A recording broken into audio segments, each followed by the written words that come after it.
Avant toute chose, un grand merci à Car Vertical de venir sponsoriser cette vidéo. Et si vous connaissez pas Car Vertical, c'est un service qui a pour but de venir vous proposer un historique complet et détaillé d'un véhicule que vous souhaitez acheter. Par exemple, ici sur le site, vous venez entrer une plaque d'immatriculation ou un VIN, un numéro de châssis, et en fonction, Car Vertical vous sortira ou non un rapport détaillé à propos de cette voiture. Par exemple, ici on a une Peugeot 508 et on peut voir directement tout en haut que le véhicule a été endommagé. On peut peut-être trouver des photos. Et moi personnellement, si j'achète une Peugeot 508 récente, j'ai pas très envie d'acheter en fait une voiture qui a été accidentée, voire même gravement accidentée. Et comme d'habitude, ils mettent à disposition un code promo rien que pour vous. Alors si ça vous intéresse, n'hésitez pas à taper PDLV en code promo ou à cliquer sur le lien en description. Salut à toutes et à tous, j'espère que vous allez bien, c'est Anthony Perrier et aujourd'hui on se retrouve pour une nouvelle vidéo à propos de ma Peugeot 406. Alors si vous suivez la chaîne depuis longtemps, je pense que vous avez déjà vu ce petit véhicule. Pour vous faire une petite rétrospective, c'est déjà, je vais commencer par une phrase toute simple, ma voiture préférée. De toutes celles qui sont dans le garage, de toutes les voitures que j'ai eues, c'est ma voiture préférée. Pourquoi? Parce que je l'ai payé 600 € en règle avec le contrôle technique. C'est une 406 break, les amis, avec 7 places. Et cette voiture-là, ça fait déjà presque 2 ans que je l'ai et je veux la conserver encore très longtemps pour les raisons que je viens de vous citer. Malheureusement, je pense qu'elle ne va pas réussir à passer le prochain contrôle technique qui expire en décembre, c'est-à-dire dans quelques mois à peine, à cause de la rouille.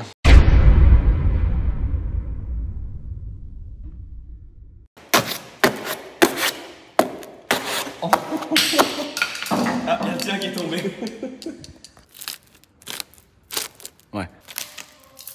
Oh. Ouais. Et pareil, mais derrière, quand on a changé les pneus, pareil, là ça s'est tout enfoncé. Et à mon avis c'est pareil, sauf que là c'est peut-être plus à l'intérieur du coup. Oui, bah là.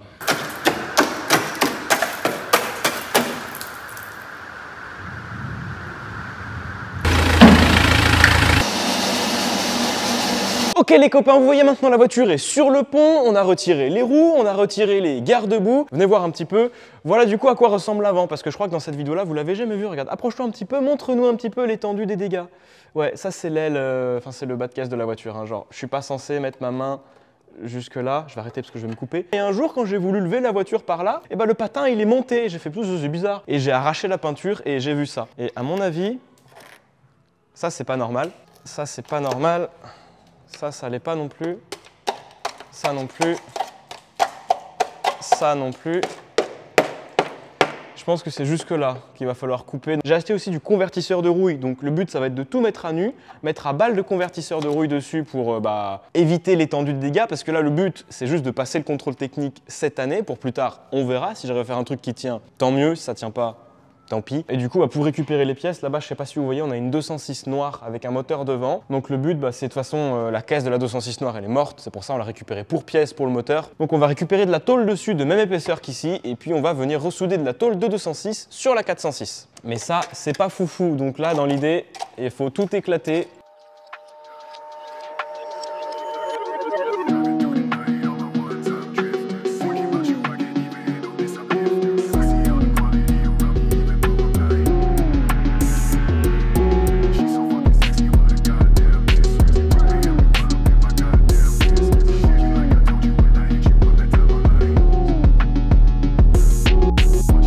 Bon les copains, comme vous venez de le voir, j'ai un petit peu joué de la disqueuse, mais du coup maintenant on a beaucoup plus de tôle saine entre guillemets. Regardez un petit peu à quoi ça ressemble. Alors avant on avait de la rouille qui montait jusqu'ici sur en fait le support de cric, hein, c'est une tôle qui descendait jusque là. Et du coup pour des raisons pratiques, parce que voilà, j'ai pas forcément envie que la voiture soit la plus belle du monde, je veux simplement qu'elle passe le contrôle technique et d'autres détails que vous comprendrez plus tard dans cette vidéo ou dans les prochaines vidéos qui sortiront à propos de cette voiture, parce que oui, ça c'est l'épisode numéro 1 d'une série. Exactement ça, j'aurais peut-être dû le préciser avant, parce que c'est pas juste je répare la rouille et on part sur autre chose. Non, non, non. Il y a une vraie série à propos de cette caisse et ça va être incroyable. Donc en gros l'idée là c'est que on a de la rouille ici, on a de la rouille là. Ici c'est sain, mais à souder ça va être super chiant et la tôle, la doublure est pourrie là en dessous. Donc dans l'idée, moi ce que j'aimerais bien faire c'est couper ici, à ce niveau-là, ok, et venir souder une tôle qui va de là jusqu'à ici, par là, et qui vient jusque là, exactement qui reprend l'angle de cette tôle-là. Je ne sais pas si vous voyez bien. Ceux qui ont déjà fait ce genre de modification comprennent ce qui va se passer. Les autres pensent que je suis en train de ruiner cette voiture. Même les deux groupes de personnes se disent que je ruine cette voiture. Et c'est vrai. Donc là c'est parti, on va couper, mais d'abord on doit tomber l'aile pour être sûr de faire les bonnes découpes. C'est parti. On comprend ce qui se passe. Ça va ou sinon? Quoi de beau? Si vous ne me suivez pas encore sur Instagram, je vous invite à le faire. Anthony.pdlv, le lien sera juste en bas, comme d'habitude. Parce qu'en fait, là-dessus, il y a toutes les infos en avant-première, dont certaines qui sont très intéressantes à propos de cette voiture. Disqueuse.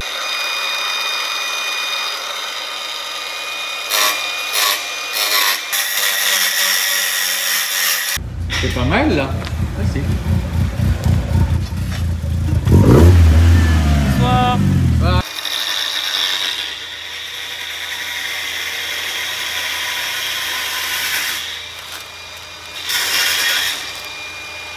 Oh, Reza! Oui! Ouais. Allez! Franchement, ça merde. Pas mal, hein?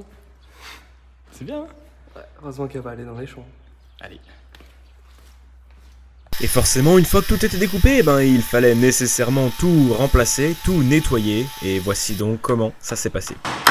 Ah.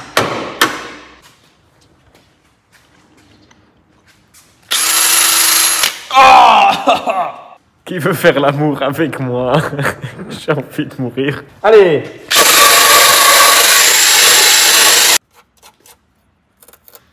Ouais. Bon. Alright, so when you have rust on your car, you can take some honey. This is honey from the bees, you know. Yes. You take the brush, you take some honey and you put on the rust, okay? And now your car is rust proof and it will never rust again. I hope. And when it's working, the rust on black, like this. So then it should be all black, you know, like the rugby team. C'est la méthode du carrossier.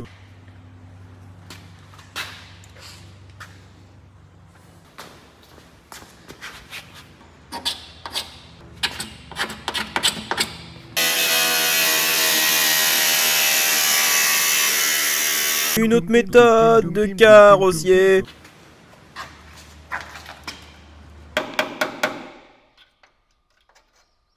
Waouh!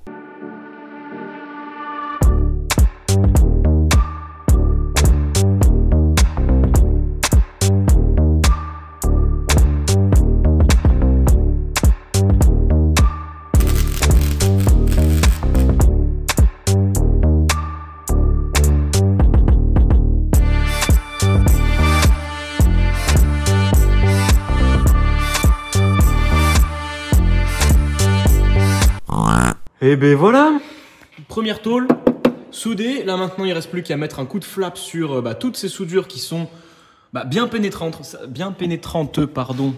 Ça c'est le gros avantage du truc. Ça a très bien pénétré.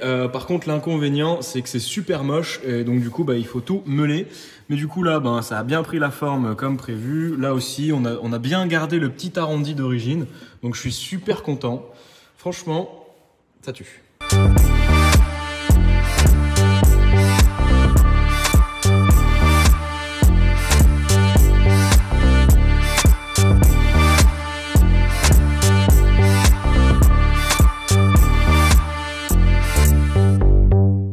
Okay, my friends, look at this. This is the work that I've done on the car. It is pretty solid, as you can hear. Okay, don't worry, it will good. Then I will make this plate. I will solder it there, like this. Oop. Yes. Là, je vais faire quelques petits points ici, comme ça je vais pouvoir marteler un petit peu cette pièce-là pour qu'elle s'épouse un petit peu à ce nouveau bas de caisse et à ce qui était déjà existant ici. Une fois que ce sera fait, ça pourra être tout soudé et tout coupé aux bonnes dimensions parce que là, comme vous pouvez le voir, la pièce est légèrement trop grande et vu que j'ai pas envie d'enlever trop de matière, je pense que je vais l'enlever directement sur la voiture. Là, il y a 2 points et comme on peut le voir, ça avance, ça commence à avoir de la gueule, ça commence à ressembler à un vrai bas de caisse.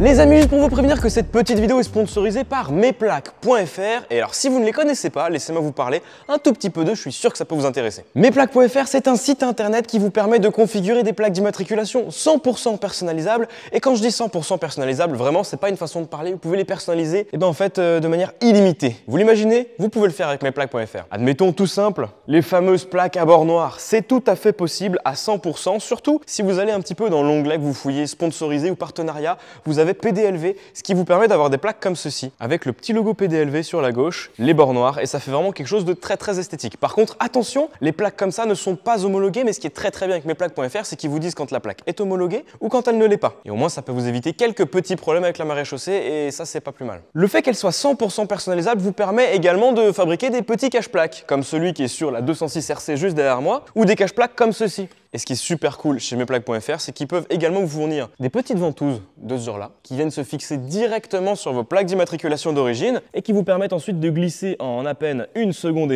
vos petits cache-plaques. Et comme tous les mois, j'arrive à vous négocier un petit code promo. Ce mois-ci, c'est PDLV10 qui vous fera bénéficier de 10% de réduction sur vos achats sur Mesplaques.fr. Bon allez, retour à la vidéo, je pense que ça va vous plaire. Les amis, je viens de me rendre compte que je ne vous ai pas montré le plancher arrière de la voiture parce que lui aussi il est pourri, mais vous allez très vite comprendre à quel point il est pourri. Bon, alors aujourd'hui, qu'est-ce qui va se passer? Eh bien, c'est très simple, on va vider l'intérieur de la 406. Pourquoi faire? Eh bien, tout simplement pour pouvoir retirer la moquette et la mousse, pour pouvoir refaire le plancher de manière safe. Parce que si on n'enlève pas la moquette et qu'on n'enlève pas l'isolant, eh ben dès qu'on va commencer à découper, déjà on va découper la moquette, et dès qu'on va commencer à souder, la voiture risque de prendre feu. Bon, et autant vous dire que si la voiture prend feu à l'épisode numéro 1, ça m'arrange pas, moi, pour tout un tas de raisons. Donc c'est parti, on va vider l'intérieur totalement. Bon, ça y est les copains, on a enlevé tout l'intérieur, il ne reste plus que la moquette à soulever.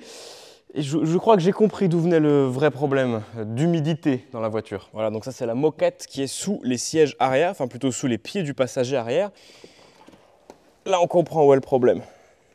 Là on comprend bien où est le problème. Ah oui, c'est... Ah oui. Bon, alors ce que je viens de réaliser, c'est que c'est la peinture et la moquette qui tenaient l'intégralité de la voiture, du plancher en tout cas à cet endroit-là. Donc ça veut dire que techniquement, si là je mets un grand coup de pied dedans, mon pied il passe à travers la voiture. Oui. Oui, c'est exactement ça. Regarde, moi je vais faire blague. C'est marrant.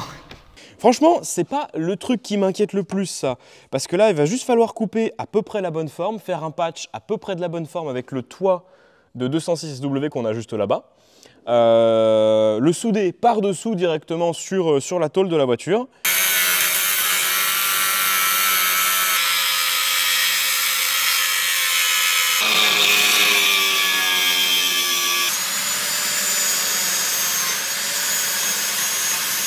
Faut peut-être penser moquette avec flap aussi.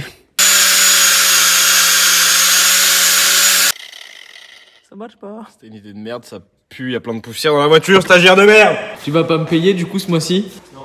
Ah bon bah tant pis. Pas grave, je mangerai des pâtes. Oui.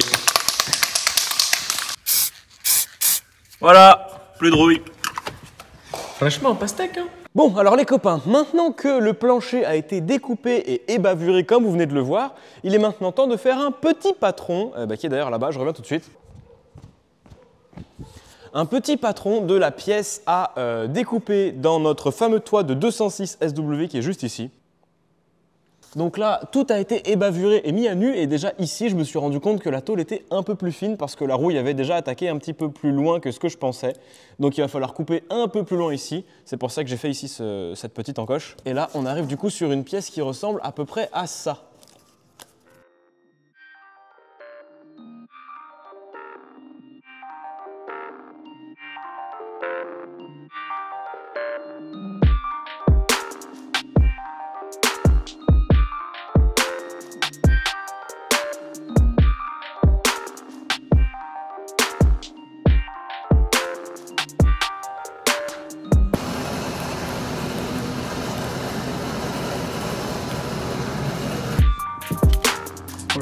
Oh, c'est normal que ça craque, ça travaille un peu.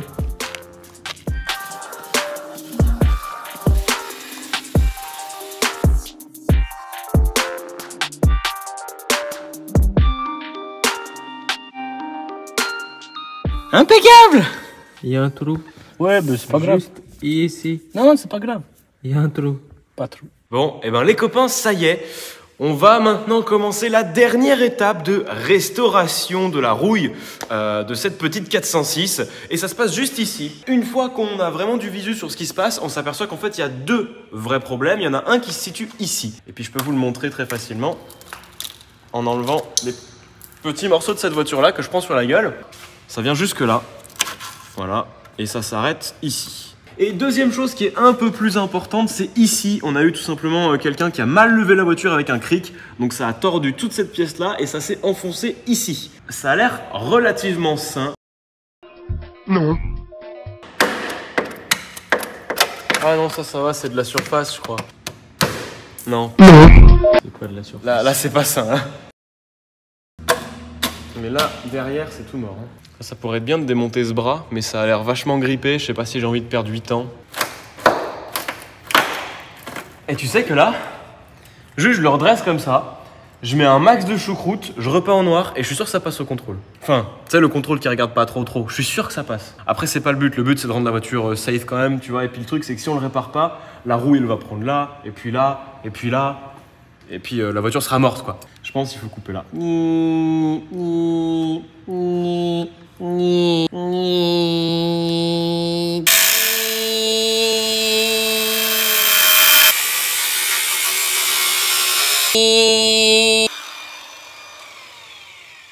Tu veux une petite chips pour l'apéritif?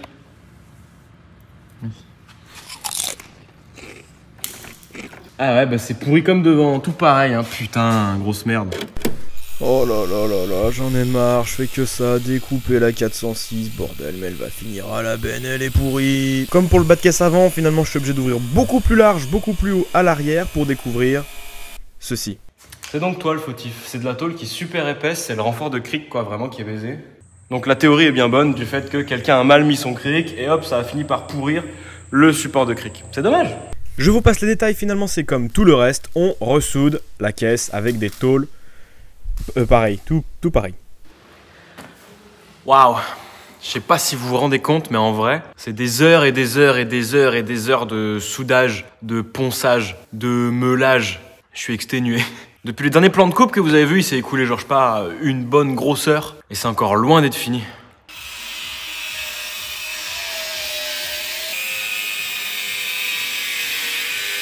Next morning.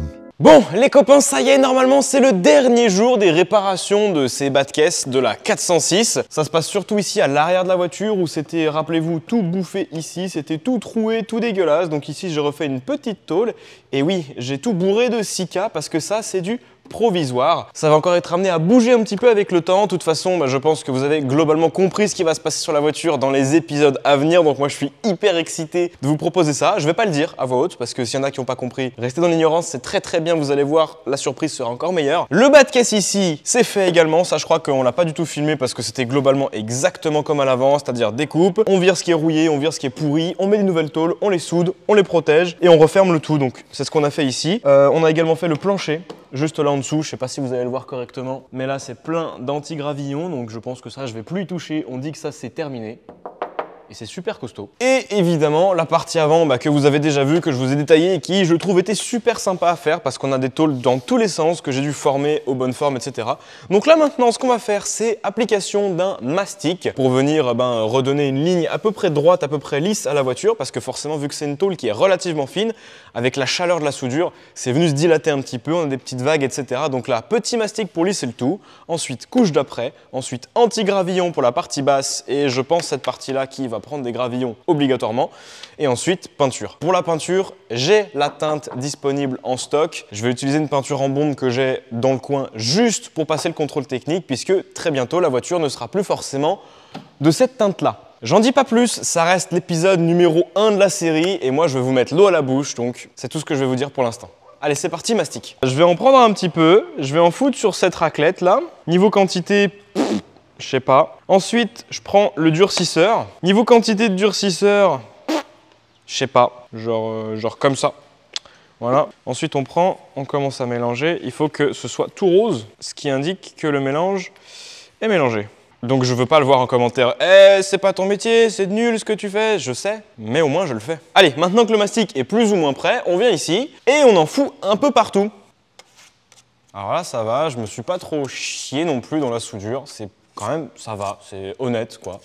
Pour un mec qui sait pas trop souder, ça va. Et on vient boucher tous les petits trous de soudure, tous les trucs comme ça. On est généreux, on s'en fout, ce sera tout poncé de toute façon. Ici, le mastic va nous servir à faire une petite jonction plausible. Parce qu'en fait, le bas de caisse noir qu'il y a ici, c'est un bas de caisse de 206. Donc les formes coïncident pas du tout avec le bas de caisse de 406. Mais c'est pas grave, hein, au final, on s'en fout un peu. Alors bien sûr, là, le support de cric, comme je l'ai sûrement déjà dit dans la vidéo, mais je me rappelle pas, il est plus utilisable, hein, on peut plus soulever la voiture par ici, parce que je n'ai pas refait le support de cric. Là, on a refait juste l'esthétique, pour éviter que la rouille ne se propage ailleurs sur le véhicule. Donc maintenant, pour soulever le véhicule, on le fera directement par les longerons. Bon là, le mastic, il est mort. C'est fini. Donc là, je crois que vous avez compris ce qu'on essaye de faire. On refait un petit peu de mastic, on vient combler ce qui manque ici, et ensuite on passe aux différents éléments.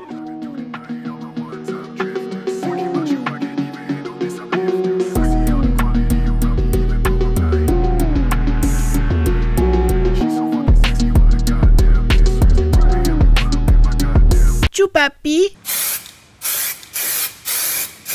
Au début, je me suis dit, vas-y, je vais mettre de l'antigravillon juste derrière, tu sais, sur les... hop là. Et après, devant, on va mettre de l'après et tout, on va mettre de l'antigravillon, on va faire ça bien, après on va tout repeindre. Moi, je pense que on peut mettre de l'antigravillon comme ça, hein. T'en penses quoi, caméraman? I'm a little bit honteux, quand même. Ok, mettre scotch partout, mettre antigravillon partout. 20 minutes later. Ah ouais, non mais aussi, c'est toi qui donne des idées de merde, c'est à chier. Oh là là. C'est de la merde. Quoi? Bon, au moins, ça va pas rouiller là, je pense. Je sais pas en fait. Je trouve que jusqu'à maintenant, on s'est bien débrouillé, tu vois. Et je me demande si là, on n'est pas en train de tout gâcher avec cet antigravillon de merde. Non. Non.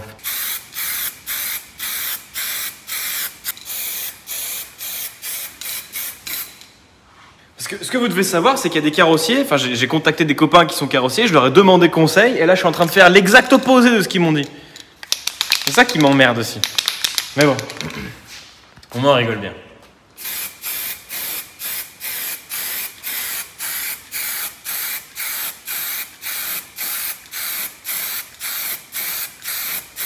Transition non disponible. Veuillez vous démerder. Bon les amis, sans transition, on se dirige actuellement vers le centre de contrôle technique. On a fait quelques petites vérifs, toutes les ampoules fonctionnent, la voiture freine, elle avance. Il n'y a pas de rouille, ça c'est le meilleur. Et puis on verra un petit peu ce qu'ils vont nous dire. Je sais pas trop à quoi m'attendre, mais on verra bien. Allez, moi je vous reprends dès que j'ai la feuille du contrôle technique dans les mains. Transition non disponible. Veuillez vous démerder. Bon les amis, on est de retour du contrôle technique avec cette vaillante 406 break qui, je le rappelle, comptabilise. Ça doit être écrit normalement quelque part. Ah, 424 500 km, elle est donc de janvier 2000. Et j'ai du coup là, ici dans ma main, le procès verbal du contrôle technique qui est vraiment tout frais. Il y a quelques lignes quand même, bon c'est normal évidemment, mais en tout cas je peux juste vous affirmer maintenant que ces lignes ne concernent pas la rouille. Dans le prochain épisode de cette série, on pourra parler un petit peu plus en détail de ce qu'il y a sur cette feuille de contrôle technique. On pourra également faire les divers travaux et on parlera de quelques petites choses qui sont plutôt logiques.